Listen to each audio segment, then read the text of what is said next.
What was inspiring for Cantor frightened his critics. They saw mathematics as the pursuit of clarity and certainty. Everything Cantor was doing, his irrational numbers and his illogical infinities, seemed to them to be eating away at certainty.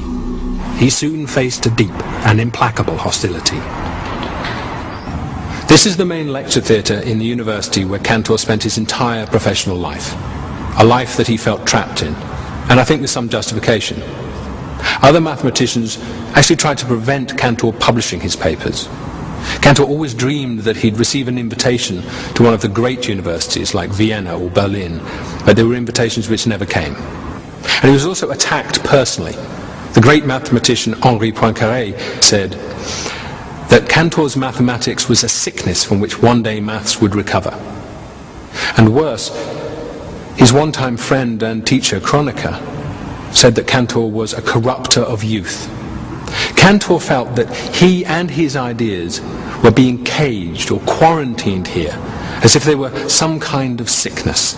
The genie got out of the bottle. It was a very dangerous genie, because you see the concepts that Cantor played with are intrinsically, inherently self-contradictory. And people don't like to face up to that. They've emasculated set theory. They have this version which is safe, called Zermelo-Fraenkel set theory, which is a sort of a watered down. But you see, that takes all the fun out of it. For me, the fun of Cantor was that he was playing on the edge. You know, the idea was you had these ideas, and you had to be very careful, because at any moment they would bite you. They sounded great, but they were very dangerous. You see, they were almost self-contradictory.